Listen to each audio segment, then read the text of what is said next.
Hello again, everyone. We are back with the debrief. And as we near the end of the transfer window, indeed for Saudi Arabia, that is tonight, we have a special deadline day-ish edition of the debrief. As ever, Ben Jacobs, whose phone has been hotter than a potato last year, and this year about as a bag of peas in the freezer.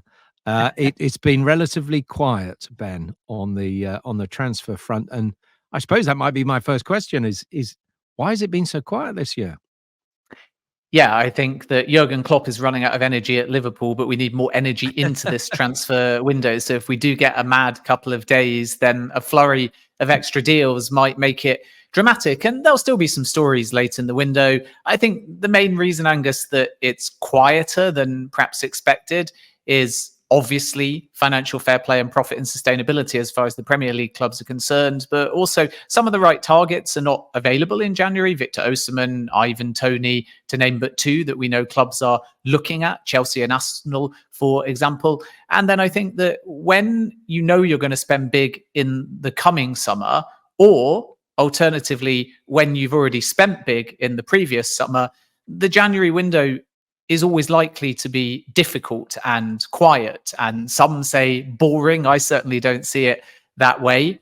So Arsenal obviously got in Havertz and Timber and Rice, and Chelsea brought in Moises Caicedo, to name but one. Manchester United spent above their original budget when they brought in Onana and Mount. So you can understand why clubs either feel that they've spent their money or they're happy with their business. And if you're buying right, then you should have quiet windows. Otherwise, you're not doing your job. So I think it's a combination of those things. Big summers from some of the clubs, coupled with the fact that they are maybe saving budget as we look ahead to next summer, and then added into the mix for many clubs, the financial situation and the worry of getting punishments. And all of that, I think, has combined to lead so far, anyway, the window's not shut yet, but so far, to Exactly. a quiet January. We've still got a little over 48 hours to go in England, certainly. And as you say, the end of today is the end of the Saudi window. I think probably what's surprising is that there are so many clubs that have been so quiet. Often it's the way that a couple of clubs will spend big. Look at it this time last year. Chelsea spent big, didn't they? And Newcastle spent. So, there was money being spent, but this time around, this time it is very noticeable how little money has been spent. Anyway, despite that, there will be money, or certainly plenty of loan deals in the coming 48 hours. And we're very interested to hear from you. Let's have your questions in. We've got Fabrizio Romano coming up very shortly, but your questions are always welcome. And Ben, me and Fabrizio will answer as many as you can over the next half an hour or so. But let me start off in Saudi, bearing in mind that's the most pressing window that is going to be closed, Ben. A deal that has been done. Ivan Rakitic to Al-Shabaab. Yeah, this one's going to be official on the Shabab side very shortly, but Sevilla have already confirmed it. And I think it suits all parties in many ways. Rakitic had made a very emotional return back to Sevilla. He's in his mid to late 30s now. And Shabab wanted to be ambitious in this window. They even looked at Alvaro Morata at Atletico Madrid. I know we'll talk about Miguel Almiron, another target, but that one's off. But Rakitic, they've got over the line. It happened relatively quickly. And part of the reason for that is that deal makers had also approached Rakitic and tried for him over the summer period. So he already knows what he's in for. And Al-Shabaab, unlike a number of other Saudi clubs, even the big ones that are controlled by PIF, and Shabab are not one of those clubs, have been able to move almost in a perverse way because they couldn't over the summers. There was big board upheaval. They tried, for example, for Damari Gray, who ended up going to Al Ittifaq, Steven Gerrard's club. And when there was an election and a new president coming in and all manner of politics behind the scenes, they were stopped from moving and signing off deals. And that meant that they didn't have a particularly productive summer, but there's budget left for them. And that's why we're seeing them being ambitious now. And they might surprise us with one more before the window shuts, but Rakitic is a done deal. He'll be off to Al Shabab. It's a contract until the summer of 2025, and everything is now done. The medical's complete, the contract's been signed. Sevilla have announced that he's gone, so we're just waiting for the formal announcement from Al Shabab, which we expect in the next few hours. Well, that's good news. It's always quite nice to actually see something more or less completed, and we can jump up and down about it. I also think that's quite important from a Saudi point of view to see another player look towards the end of his career, not towards at the end of his career, but a great name going out there when there's been so much difficulty recently over names and departures, most notably Jordan Henderson leaving, and I suppose the discussion on Karim Benzema. Ben, is there any update on the French striker? Well, I think we've got a lot of rumour, and it's absolutely true that it was tense between Benzema and Al Ittihad, but the expectation is now, and not just because it's the final hours of the window, it's been like this for about a week, that Benzema will stay. So for Benzema to exit, it's not just a case of the player potentially wanting a move away, although those claims were slightly exaggerated. He didn't hand in a transfer request. What he said to the club was just that if the right opportunity presents itself, he would like permission to explore it. And he said that directly to the club in a meeting simply because he didn't want to go behind their back, which is kind of what Jordan Henderson did to begin with before realizing that he also had to return to the UAE because that was where there was a mid-season training camp in Abu Dhabi, and tell the club face to face. And I think Benzema realised he had to do the same. Tell the club that his intention might be to explore opportunities. But the feedback from Al Ittihad, even though it was quite a tense situation because Benzema was late back to mid-season training, was, we don't want you to leave.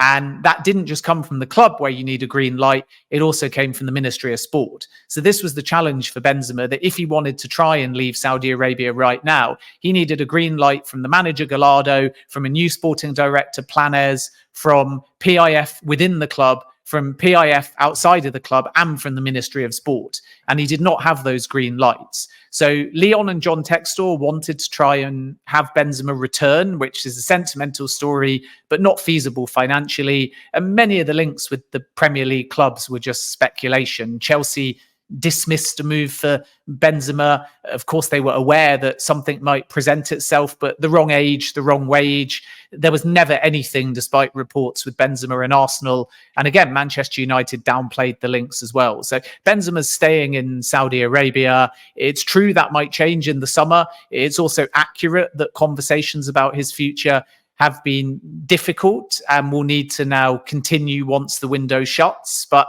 there was never anything advanced to suggest that Benzema would get a move away this window.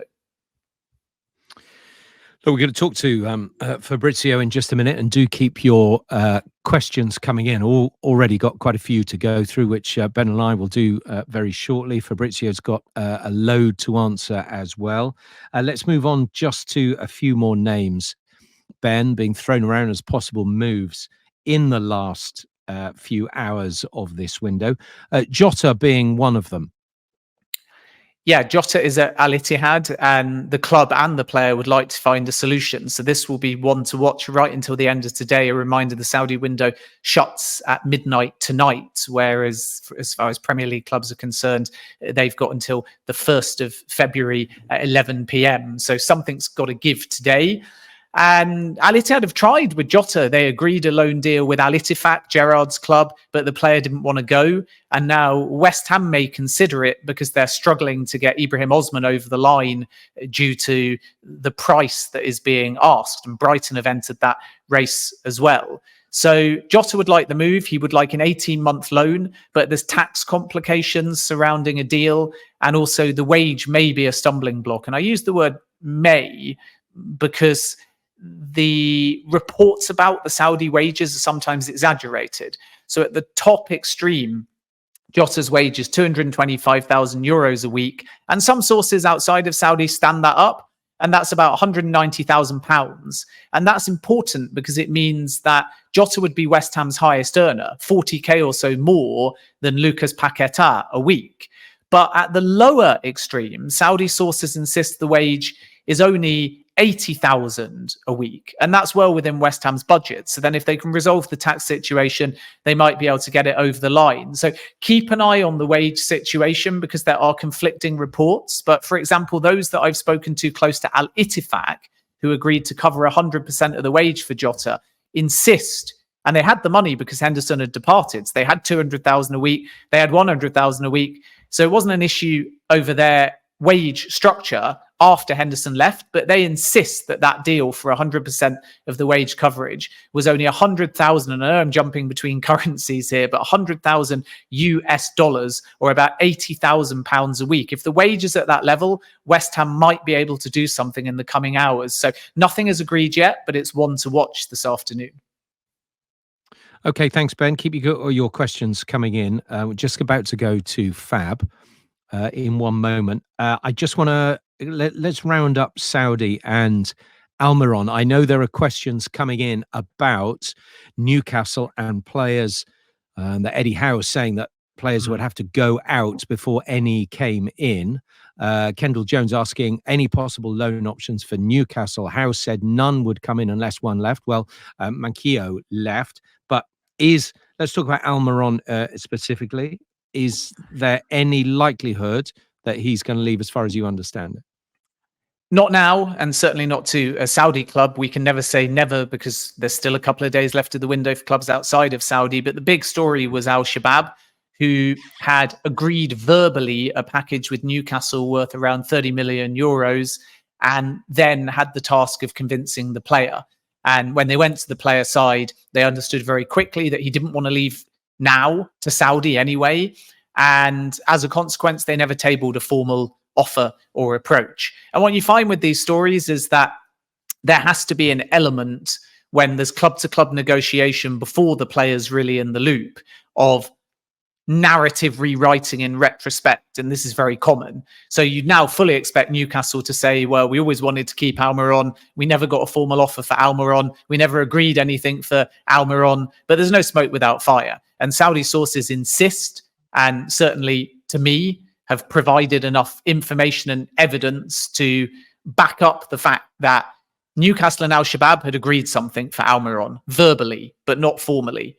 And then Almiron didn't want to go despite some informal discussions, and as a consequence, the deal is off. So that one now won't happen to Saudi. It'll be interesting to see if anybody else realizes he's available in the market for maybe 25 million. I think Newcastle would argue they want close to 30, but they'd agreed this 30 million euros number, which is only about 26 million quid. So the door's open there if another club was to come in for Almiron outside of Saudi Arabia, but he's in the squad for Villa, having recovered from illness. And the Al Shabab move this window will now not happen. Okay, that's really interesting, Ben. Thank you very much. That's quite a definitive answer there from Ben. Plenty more of those on the way here on today's debrief, our deadline Q&A. I think it's a good time. Let's bring in Fabrizio, who we caught up with a little bit earlier and asked him all sorts of questions, many of which you've been asking as well. Fabrizio, thanks for joining us again on what is a busy time as we edge towards the closure of that window and we can all get some sleep. So a bit of surprise that Jurgen Klopp announces his departure mid-season. How do you think will that impact the futures of the likes of Virgil van Dijk and Mo Salah? It will always impact because when you change everything at the club, obviously big players always wait to have a conversation with the club to understand who's going to be the new director, who's going to be the new manager, what kind of project they have in mind. So it's quite obvious, I think, that they will take some time to discuss with the club and to understand what's going on at Liverpool before deciding their future together with Liverpool. So I don't think Liverpool fans have to be in panic. This is absolutely normal process when things are changing after a fantastic era like Jurgen Klopp at Liverpool, and just a conversation with these players will be needed, more than one probably, to explain them what's next. So this is the normal process, but I would not be in panic. It's just part of the change and part of explaining the players what's next. But it's a big turnaround at Liverpool. They're going to lose a manager, and even sooner than that, they will need a new sporting director. Are there any leading contenders at this point? In terms of director, still nothing, because the internal discussion is still taking place on who is the best man to make it happen. We had some rumors in these days, but I'm told that nothing is yet in the concrete or advanced stages. So better to wait some week, I think, before we know who is the man they really want at Liverpool in terms of director of football. In terms of manager, for sure, two names are Xabi Alonso and Roberto De Zerbi. These two names are really appreciated by people at the club, but I think before deciding who is the leading candidate, they are waiting for the new director. So they want to appoint a new director and then to decide on the new manager. So there is still a chance also for other managers to enter this short list and become the new Liverpool manager. But for sure, Xabi Alonso obviously is appreciated at the club, and we know why. Obviously, the relationship is still fantastic between people at Liverpool and Xabi Alonso. And Roberto De Zerbi is appreciated by many clubs around Europe, really. He's doing a fantastic job at Brighton. So I think he could be one more serious candidate for Liverpool job. Fabrizio, let's move on to Chelsea. Amanda Broja could still exit this month. A few hours ago, you reported that Wolves have had a rejected bid. We know that Fulham are considering Broja as well. What's the latest? Yeah, both clubs are interested. So these are possibilities till the end of the window, because the situation remains open. So Chelsea didn't say to any club that they are not going to let Broja leave, but they rejected the proposal. The proposal was in the morning from Wolves, was a loan proposal. Chelsea said no, they don't want to let the player leave at the current conditions, so on a loan deal. So this is something that they believe is making no sense at this point of the window. And this is why Broja to Wolves at the moment is not happening. Let's see if some other club will present an official bid. The interest from Fulham is still there.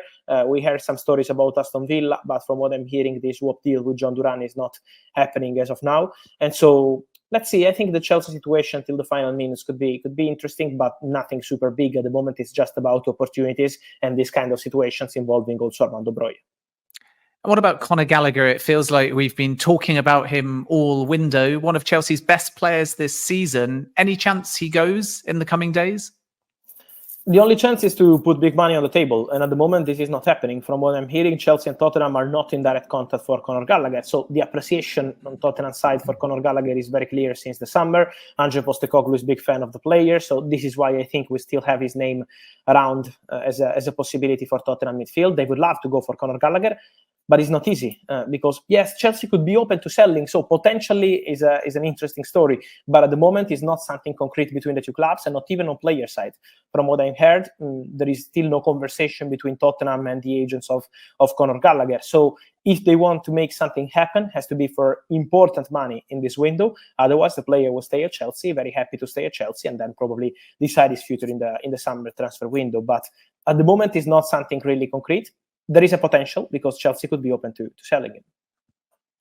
Well, a word on Spurs more generally, as you say, linked with Gallagher. Could they still bring in a new midfielder now that Højbjerg is set to stay? Yes, but I don't think, as I always say, it's going to be something guaranteed. So in case they find the right opportunity, Tottenham are quite open. They still have some budget left on the market, so they still have the possibility to do something creative in some positions. But at the moment, nothing is imminent, and they don't want to waste money on players they maybe don't trust. So the idea is to look at the market till the final hours. Otherwise, they're very happy with Dragusin deal. They're very happy with Timo Werner. They believe they had a very good January transfer window in a very complicated context because Radu Dragusin was basically 50% of the money spent in England for the January transfer window so far. So the message from Tottenham is that they already did a good job. They're very happy with these players. If they find an opportunity in the final minutes, okay. Otherwise, they're very happy with the current squad. Yeah, that shows just how quiet it's been in England. And Newcastle have had a pretty tough window. Eddie Howe has constantly hinted at outgoings. Will any of their big names exit before the window is closed? Let's see. I'm not sure it's going to be that easy, because when you have these names, we know today is going to close the Saudi market, so it's one opportunity that is going to finish for Newcastle, for Miguel Almiron. Then there are also other names like Lascelles with Besiktas, but at the moment also that one is not that imminent. I'm not sure. I don't think it's going to be super easy. I think it's also likely for Newcastle to stay with the same squad and maybe try to add one more midfielder on loan in the final hours of the window. That is also a possibility. But it's not easy to sell these players in a January window, in a complicated January window also in other countries, not just in England, because it's very difficult in every single country. Financial fair play is creating big issues. at the moment, I don't think this is going to be something guaranteed or easy for Newcastle to sell a big player in the final hours. Let's talk about Manchester United. The club say that an internal disciplinary matter is now dealt with concerning Marcus Rashford. It's after he was seen in a Belfast nightclub a day before training. Could Rashford's future be a topic of conversation at the club for this summer? I think that could be, but it's not something decided now at all. So I'm sure we will start hearing this story in the next weeks and months, because obviously after the behavior of Rashford, we will have many of these kind of stories. But at the moment, Manchester United are not thinking about it. I think before deciding on Rashford and all the other players, also in this case, they need a new director of football. They want Dan Ashworth from Newcastle. They will try to bring him to the club in the next weeks, or other candidates like Paul Mitchell. So there are many names as candidates at Manchester United for that job. So I think it will take some time before Manchester United will decide their strategy for the summer transfer window. And also I'm curious to see which clubs will be in the market for that kind of player with that kind of budget, because it's not easy to sign a player like Marcus Rashford with a long-term contract at Manchester United, a huge salary. So it's not easy at all. So at the moment, really nothing is happening. I was checking again also yesterday, but nothing at all has been planned for the summer transfer window. I think in terms of possibility, yes, but it's not something that at the moment is guaranteed or already discussed. Finally, then, Fabrizio, a word on Jacob Ramsey at Aston Villa. It's huge interest in him, but also a big price tag. I wonder if any sale is possible within the next 48 hours. I see that complicated, honestly, because the interest is absolutely concrete, but also in this case, he's an important player for Aston Villa. He's a player really appreciated by Unai Emery, so it would take really big money to make it happen. And again, we know that Newcastle have in this moment no possibility to make it happen for big money. Same also for other clubs linked with this move. Also, Bayern have been linked, but Bayern at the moment are not actively looking for a new midfielder. They're quite happy with the players they signed. So at the moment, it's not considered something really concrete or advanced, but we know in the final hours of the market, never say never. Fabrizio, just a final one, a slightly more fun one.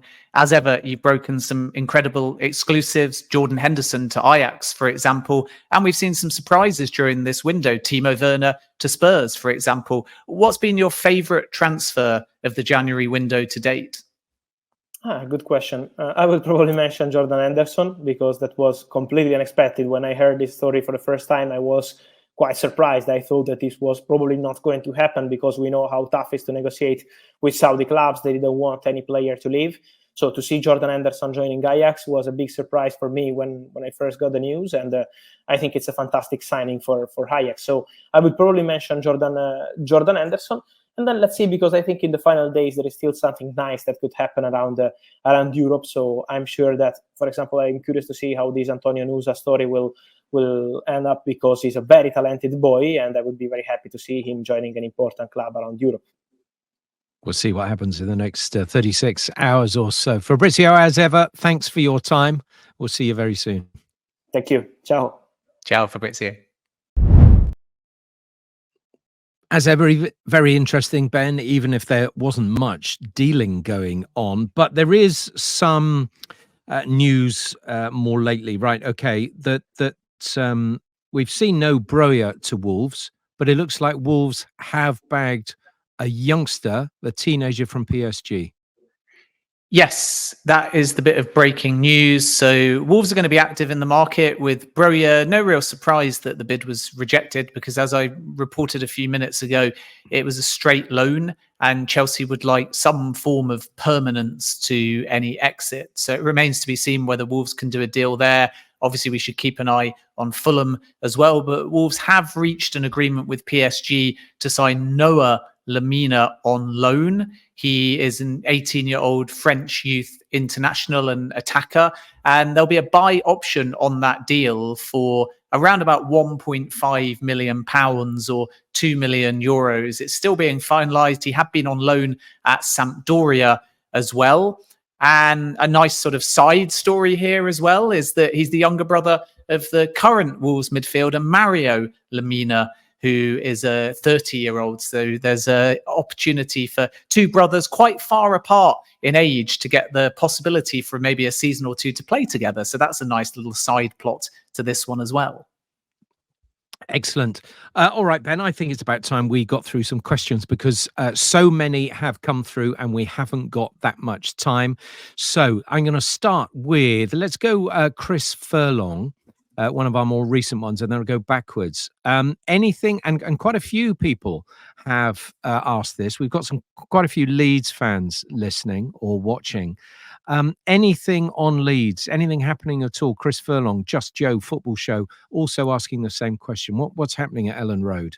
Yeah, I think Leeds are still going to be very active. They want a fullback. We know that there's interest in Connor Roberts at Burnley. There's a few other teams that are exploring that possibility as well. He's only got 18 months left on his contract. Brentford could be one to watch, and I would keep an eye on Feyenoord as well. But Leeds maybe stand a realistic possibility of getting that one over the line. We know that Chris Metham has been of interest. I don't think that one is going to happen at the time of recording. And away from the fullback situation, Leeds are definitely one of the clubs, along with Southampton, in for Manuel Benson. And as I reported a few weeks ago, the feeling was Southampton were ahead in that deal, but it's hit some complications. And now it doesn't look like Benson is going to go to Southampton. I'm not aware of Leeds advancing anything at this point, despite the fact that over the last kind of week or two, they've been right there. And I think the reason for that is Leeds felt that Southampton would get it over the line. So let's see whether they come back or whether Burnley prefer to just keep the player. But he'd be very useful in the Championship as well. And I think that from Southampton's point of view, we know instead they've moved on to David Brooks on a loan deal from Bournemouth. So that could open the door from Leeds' perspective. But the real desire of Leeds, positional wise, now anyway, is to find another fullback. And if they can do that, they'll be very pleased with their window. And then come the summer, I wouldn't rule out a possibility for Leeds to revisit an old target, which is Ben Brereton Diaz. It didn't work out for him in Spain. He's obviously moved to Sheffield United, but that's only a straight loan. So don't be surprised if Leeds get promoted come summer, if they come back in for Brereton Diaz, who's a player that's been on their radar for quite some time. Ben, thanks very much indeed for that. Now, there was another one here from a Leeds fan I wanted to look at. Yeah, Jim Howson. Maybe some Leeds connection there. I love your work, Ben. You always seem a decent chap. Jim, you're such a poor judge of character. It's true. Any incomings for Leeds? We've been there. I've asked the question. I just wanted a cheap gag. So I got Jim in. Dylan says, any more on Callum Wilson's situation? Well, we've touched on Newcastle a bit, haven't we? Ben, anything else to add on Newcastle? Because I feel like we've covered quite a lot. Yeah, just briefly, the feeling is that for 18 to 20 million, Wilson might be available on the market, although Newcastle themselves, sources I speak to, deny that. It's very much Trippier not for sale, Wilson not for sale. So Almiron, Lascelles, the two that might be more likely to leave. But I think some interested parties feel that for 20 odd million, Wilson might be somebody that they could bring into their squad because Newcastle might be forced to sell. I'd still be surprised if anything happens between now and the close of the window. I'm not aware of Chelsea pivoting, even though they're aware of the situation and considering an offer. I think Chelsea will either sign no striker or a young striker rather than look for an older stopgap. And now that Nicholas Jackson's been knocked out earlier than maybe anticipated from AFCON, he'll be back with the squad and that will allow them another option. And obviously if Broja doesn't go, there's no reason for Chelsea to necessarily move within the market unless they feel that there's a long-term option and the right target. I think the same applies to Manchester United. He's probably exactly what Manchester United or even Arsenal need at this point. But from Wilson's perspective, you have to consider a move could disrupt him. It could limit his game time compared to Newcastle and in the year of the Euros as well. And then he may know that these clubs that he's being linked with are going to go elsewhere during the summer. And that might be off-putting from his perspective. So I think that Newcastle's position is genuine. They don't want to lose Wilson in this window. And it becomes more likely, therefore, than not, even though we can't discount it entirely, that Wilson will stay at Newcastle beyond this window. Look, Ben, we always get so many Chelsea questions, obviously because of your connections there. Jimmy's asking, any incoming player for Chelsea before the window closes? There seems to be any good news about Chelsea, Pappy 1904. These guys wanting to know Osimhen to Chelsea, William Moulenkamp. That is wishful thinking. I think we've done our Osimhen chat to death. But Ben, anything else we can expect at Stamford Bridge before we retire at 11 o'clock on Thursday night? Yeah, I'll try and cover as many as I can. I know we've got Osimhen questions. I'm glad to also see a question about Chelsea women in there. It looks like Jessie Fleming, by the way, is departing, and we'll come on to that in a moment. I've seen the Lena Oberdorf question, so I'll try and cover that to the best of my ability as well. With Osimhen, Chelsea may well be a front runner. It's too early to say definitively that he's pre-agreed anything, but the Premier League's the destination for Osimhen, not Saudi, as far as I'm told. I think there'll be plenty of offers, but when Osimhen told CBS he'd made up his mind, I think he's talking about moving to the Premier League, and then we wait and see whether it's Chelsea or Arsenal or Manchester United. But Chelsea stand a realistic chance, I think, because they're audacious enough to pay around the release clause. We know that Osimhen is very keen on emulating Didier Drogba. But by the same token, it's worth pointing out that there's some hope for Manchester United if they can get their finances in order. I think a Manchester United approach for Osimhen would fall flat because of finances, not because they are concerned they won't be able to persuade him to join under this new era under Ineos.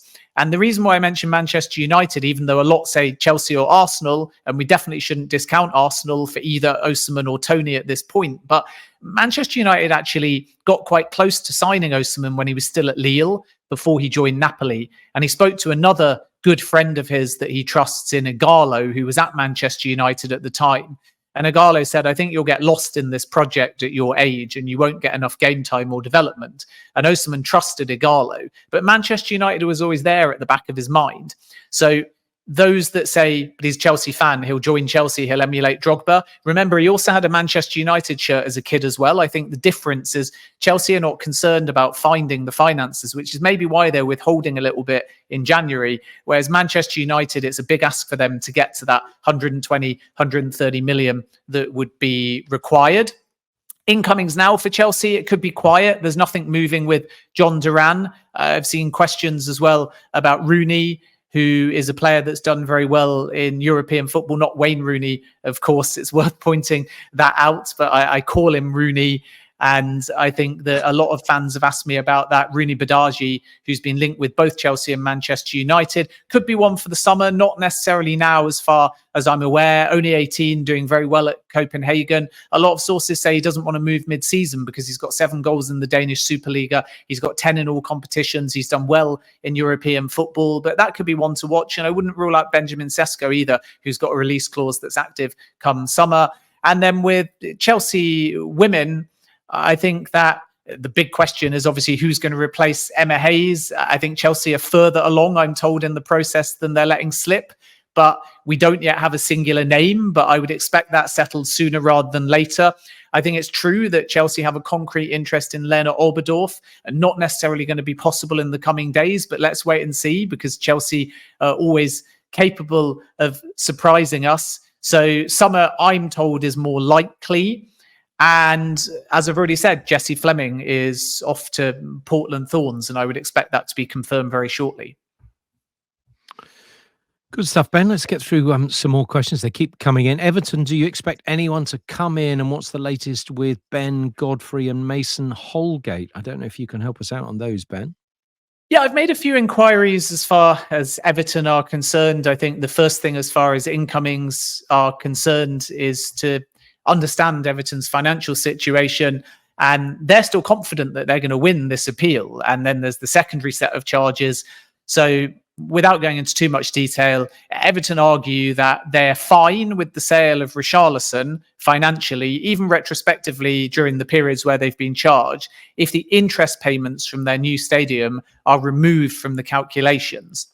And when Everton go to an appeal, what they're going to argue is that they were informed by the Premier League informally when they put down their figures that the interest payments would not be under consideration. And subsequently, when it went to an independent panel, they were told that the interest payments did have to be considered, and that took them over the threshold. So they're going to argue a miscommunication, a lack of clarity in the rules. And if the interest payments are dropped, they argue that because there's a bit of double jeopardy going on, both sets of charges, the ones that have resulted in a 10-point deduction and the new set of charges, which will go to the independent panel, will be dropped and they'll get their points back. So we're going to have to wait and see. But it may allow them to move a little bit more freer in the next window or two, especially if they can stay in the Premier League regardless. There's a concrete interest from Everton in the Benfica midfielder Florentino Luis. Everton have explored a loan deal, but Benfica don't want to let him go. So that's going to be very difficult. And they still want to hang on to Onana if they possibly can. And I think also the other thing about Onana, which is always a little bit perhaps under reported, is the fact that Everton paid 33 million for Onana. So even if they were to be forced into some kind of cut price deal, it's still going to require 45, 50, 55 million. And that's not within Arsenal's budget.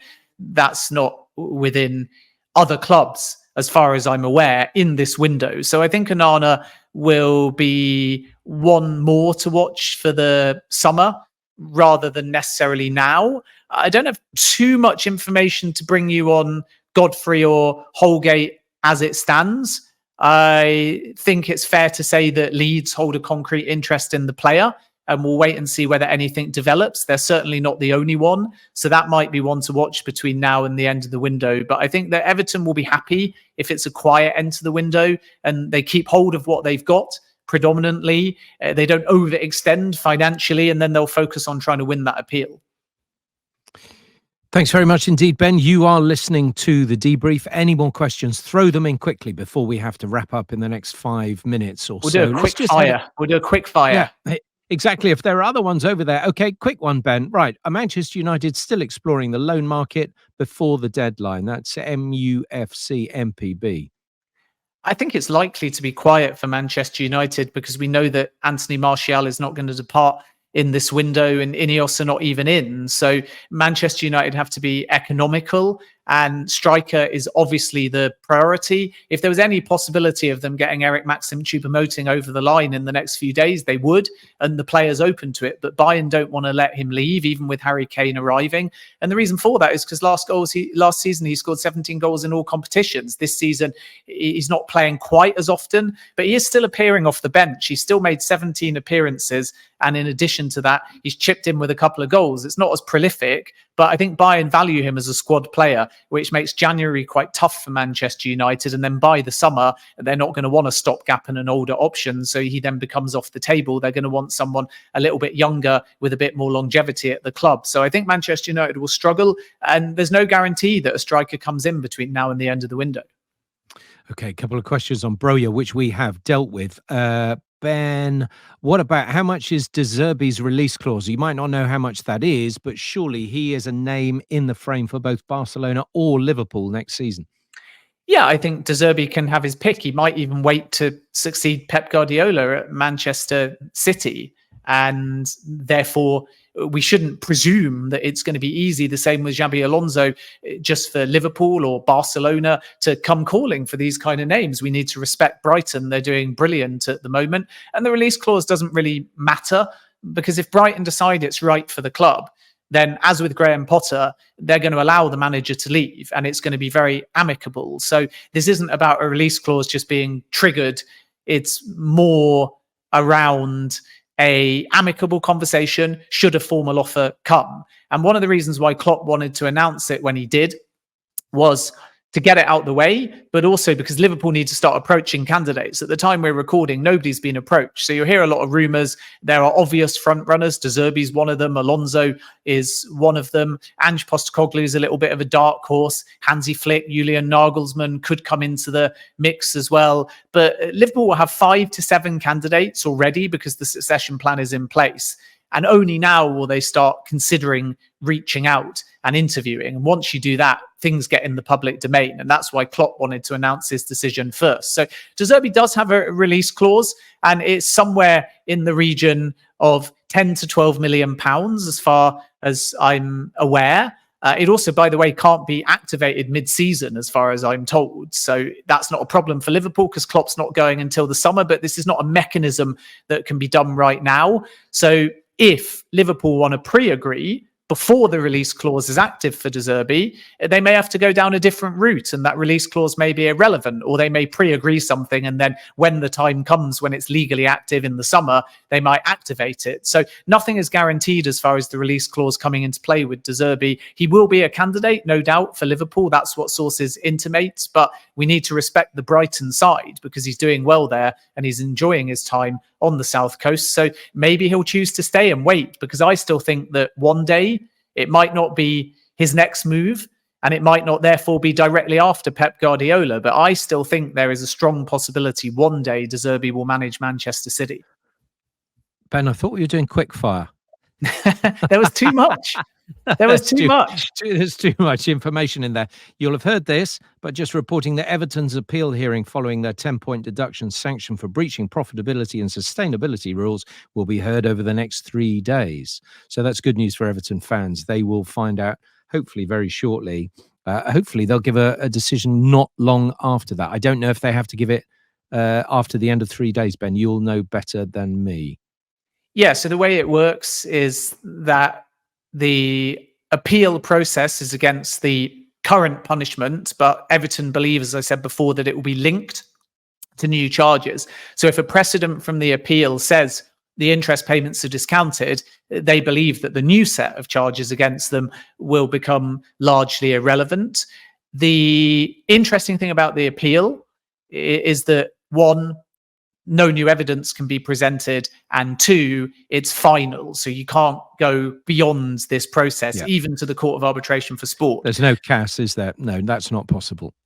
So then, once the appeal takes place, which will be very quick because you can't present new evidence, so it's almost an interpretation, and Everton's argument, as I say, is clear. Then we'll find out whether the points are reduced or removed entirely, and we have to respect both sides. But the Everton perspective is that their appeal will be robust and that they are confident of, at worst, getting some points back, and at best getting obviously all of their points back. Ben, we've got very few minutes left. Any news on Chelsea Santos? I think this is in relation to Andre Santos, and he'd returned from Nottingham Forest, as opposed to Santos, the Brazilian club, and Chelsea buying them potentially, which is another little side story. But I wouldn't rule that out of the question. If we're talking about Andre Santos, then it looks like, having not played many minutes at Nottingham Forest, he's going to stay with the Chelsea squad. They could potentially be open to a late twist on that, but all expectations are that he's going to stay in the final days of the window.